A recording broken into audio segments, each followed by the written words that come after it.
Good morning, students. Welcome to the class on photochemistry. Previous class we have completed Beer-Lambert's law, and today we will see quantum yield.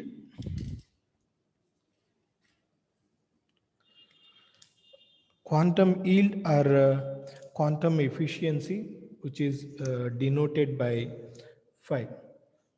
Quantum yield is defined as number of molecules of reacted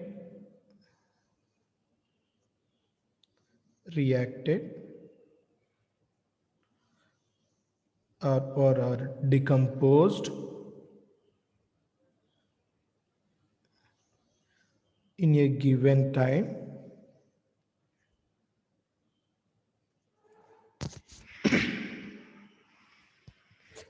divided by number of photons,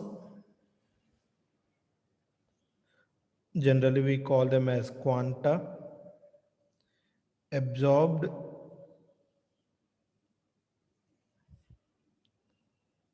in the same time.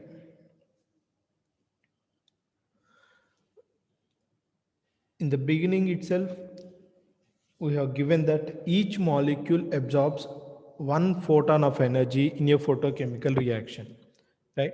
Each photon absorbs one photon of the reaction. So the number of molecules of the reactant reacted in a given time by the number of photons absorbed in the same time. This is quantum yield. We can also define quantum yield in terms of Einstein's. In the previous class itself, we have conveyed that 1 mole of a substance absorbs 1 Einstein of energy. So number of moles of reactant reacted or decomposed in a given time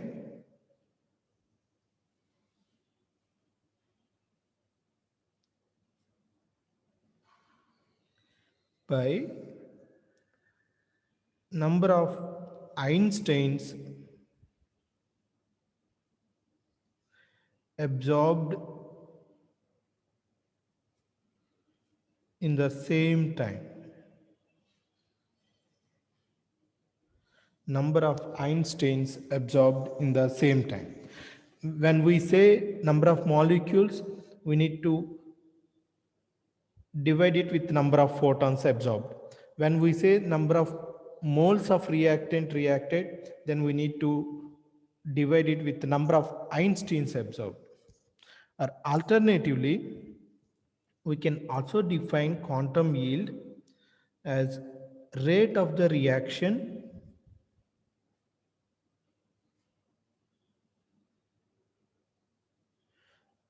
by number of Einsteins absorbed.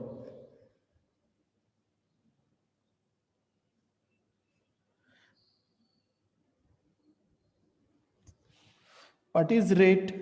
After all, rate is nothing but change in concentration with respect to time, right? Minus d by dt of A. If A is reactant, then we use to indicate minus sign d by dt of A. What is A? A is a concentration of A. So concentration generally we represent it in number of moles. Concentration we represent it in number of moles. So rate of the reaction is nothing but change in the concentration or decomposition of reactants, rate of decomposition of reactants. So we can divide number of moles of reactant with number of Einsteins, or in other words, we can take rate of the reaction. So number of moles of reactant reacted in a given time.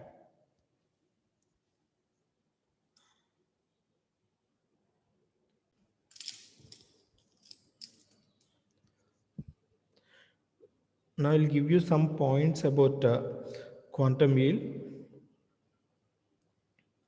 For a photochemical primary process,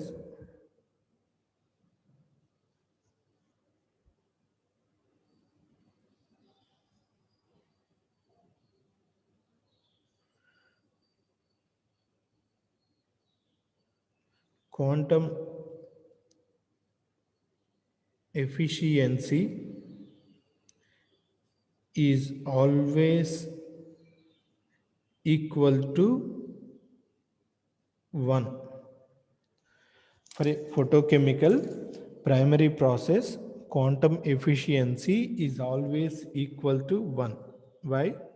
Why? Because in a photochemical primary process, each molecule absorbs one photon of radiation. So number of molecules by number of photons. If 10 molecules are there, they will absorb 10 photons of energy. So 10 by 10, it gives only 1. So for a photochemical primary process, quantum efficiency is always 1. For overall reaction,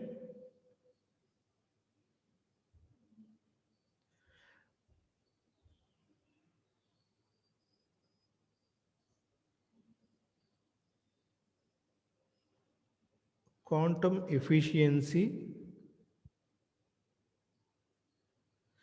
may not be equal to 1.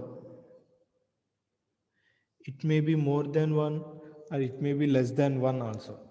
For a good reaction, it will be more than 1. For a bad reaction, that means a reaction which does not progress properly, that will have a quantum efficiency of less than 1.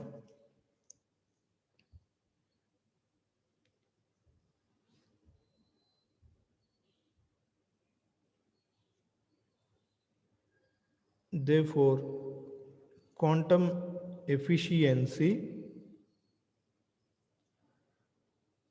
gives the information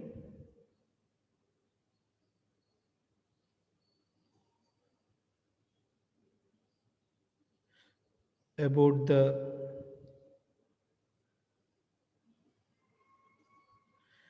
nature of the secondary process.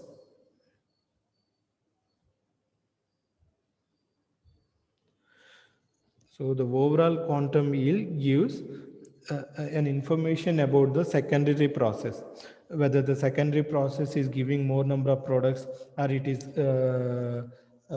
coming back to the reactants. So that we can get it from the overall quantum efficiency. If quantum efficiency is high, then secondary process is giving more number of products. If quantum efficiency is low, then secondary process is giving back the reactants. It is not giving the products.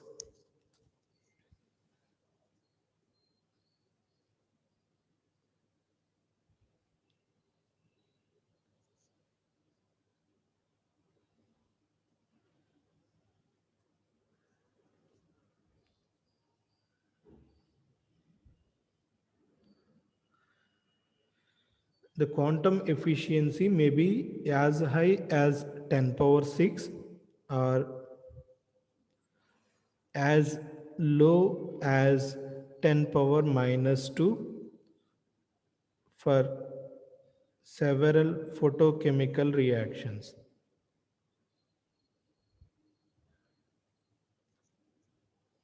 So the maximum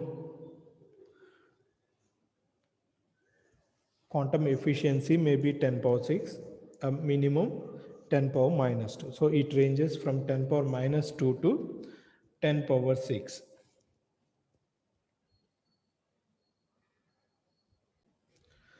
Reasons for high quantum yield.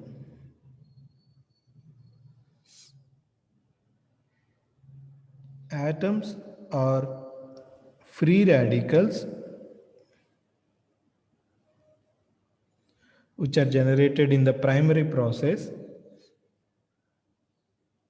Atoms, that means excited atoms, are free radicals uh, that are resulting from the primary process may initiate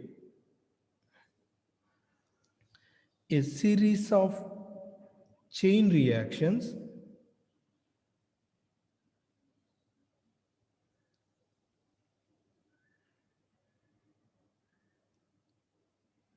in the secondary process.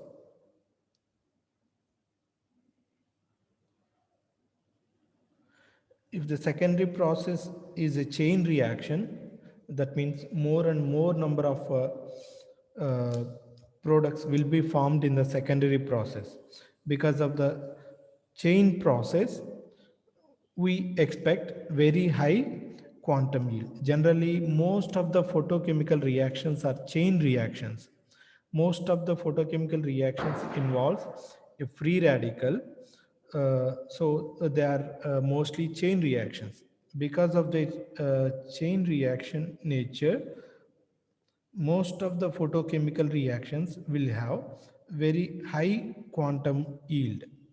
This is one example where hydrogen gas and chlorine gas are made to react in presence of light to give the product HCl gas.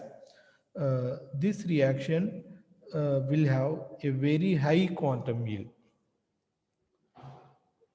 Photochemical conversion of hydrogen gas and chlorine gas into HCl gas is a will give a very high quantum yield. Why? Because this reaction is a chain reaction.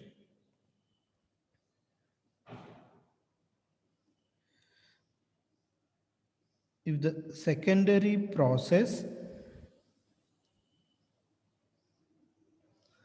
is exothermic, what is exothermic reaction? A reaction in a reaction, if thermal energy is released, it is called exothermic reaction. If the thermal energy is absorbed, it is called an endothermic reaction. So if the reaction is exothermic, it releases a lot of heat energy. That heat energy will be used to activate other reactant molecules. Because of this additional heat energy which activates the more number of reactants, generally these reactions will also have high quantum yield.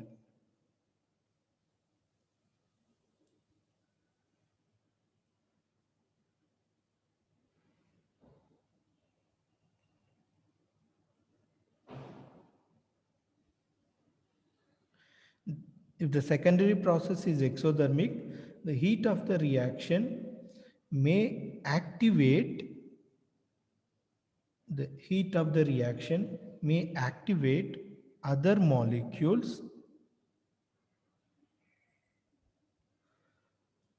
thereby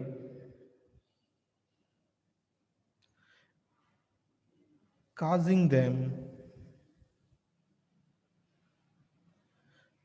to react fastly.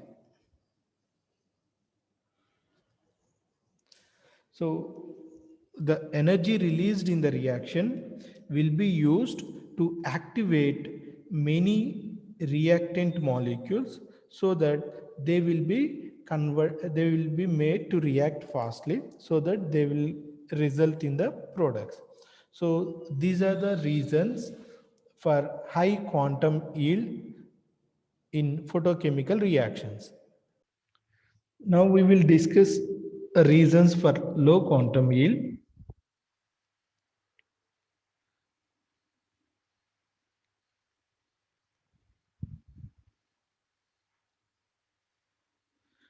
In the primary process, reactants will be excited.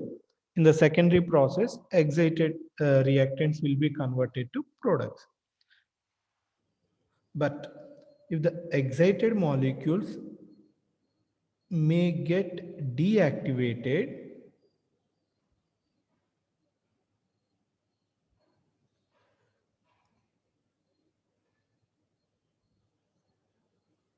before they form products.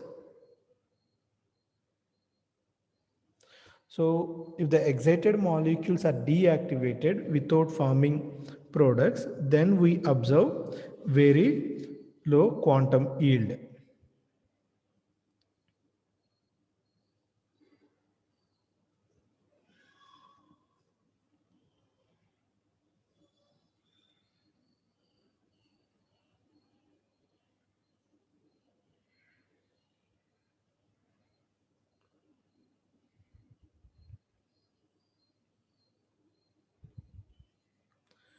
Collision of excited molecules with non-excited molecules may deactivate them.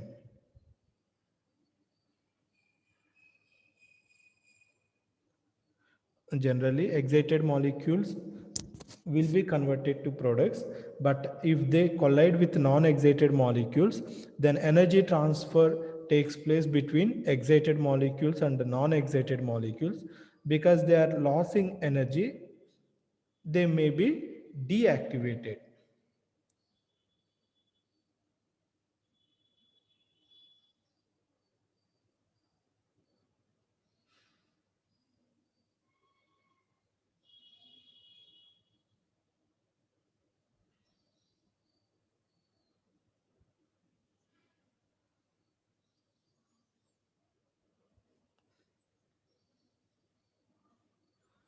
Sometimes, whatever the excited molecules they have generated in the primary process, if they involve in a reversible reaction, that means in the primary process molecules absorbs energy and they will be excited, and in the secondary process the excited molecules will lose their energy and then revert back to reactants, then we will observe very low quantum yield.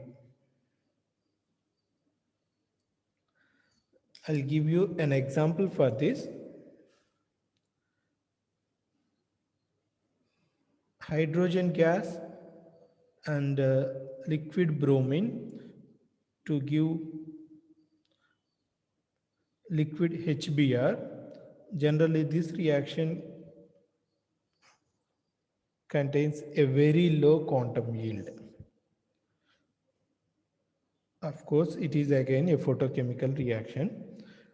Hydrogen, conversion of hydrogen and chlorine gases into HCl gas is giving very high quantum yield, whereas conversion of hydrogen gas and liquid bromine into liquid HBr gives a very low quantum yield. Reason is that this reaction will have a reversible reaction. That means products will be converted back to reactants. Because of the reversible reaction, it contains a very less quantum yield.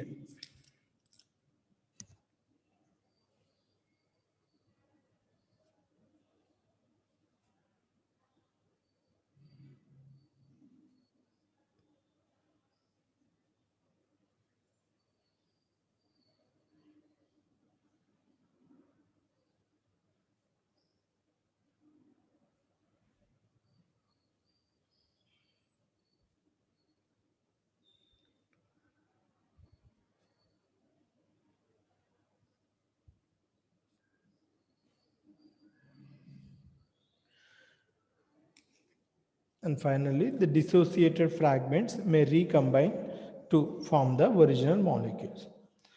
So in all these reasons, uh, we can point out two things.